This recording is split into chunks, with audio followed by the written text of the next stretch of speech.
Vishnu production रे गीत के गाइछन प्रकाश झा, संगीत निर्देशना देछन हेमंत कठा, गीत के लिखिछन विष्णु तांडी, गीतर प्रयोजक होछन टिटलागढ़ सिलंडार विष्णु तांडी। विशेष सहयोग करिछन ममियार दीक्षण चिंता, नारायण राउत आउ दास एंड दास मोबाइल सेंटर रो लिपुन भाई आउ नरेन मोबाइल सिंधे कला। व्यवस्थापना करिछन रथ स्टूडियो कंदे। ए प्रिया, तोर बिना मैं पागल है, तोर बिना मैं दीवाना है, तोर बिना मैं रही नहीं पारे, तोर बिना मैं बची नहीं पारे। तू जाई गले भी तोर पछे पछे सबु बेले थेमे, हाँ सबु बेले थेमे। तोर बिना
जौवन सुंदरी चेहरा तोर चका दर्पण भूली नहीं है उछे तोर जुबा जौवन। मोर बुझा मन तोर पाखेरा धन, तोर कथा भाबी भाबी दिन जाउछे सजनी। तोर पछे पछे धाई, तोर पछे पछे धाई हेली न दीवाना दीवाना, मते लागी छे तोर मोहनी। तोर पछे पछे धाई हेली न दीवाना दीवाना, मते लागी छे तोर मोहनी।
जीवन तू आखिर सपन मोर छातिर पवन मैं काय बोली बुझमी नहीं पर जानी तोर पछे पछे धाई तोर पछे पछे धाई हेली न दीवाना दीवाना मते लागी छे प्रेम मोहनी तोर पछे पछे धाई हेली न दीवाना दीवाना लागी छे प्रेम मोहनी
मेरे धन बीस मोहरा तुई मोर हाथे नहीं देला रे धरा खाई दे मेरे धन बीस मोहरा मोर पुनई जन्ह तुई मुई फूल चंदन तोर लागे मुई धन सहे जन मने मी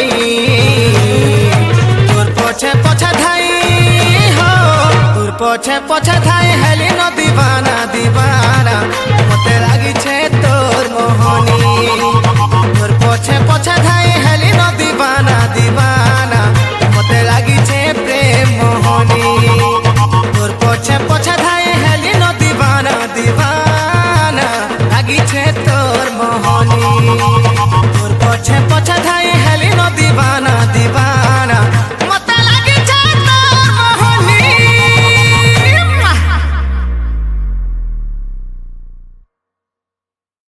विष्णु प्रोडक्शन रे गीत के गाइछन प्रकाश झा संगीत निर्देशना देछन हेमंत कठा गीत के लिखिछन विष्णु तांडी गीतर प्रयोजक होछन टिटलागढ़ सिलंडार विष्णु तांडी विशेष सहयोग करिछन ममियार दीक्षण चिंता नारायण राउत आउ दास एंड दास मोबाइल सेंटर रो लिपुन भाई आउ नरेन मोबाइल सिंधेकला व्यवस्थापना करिछन।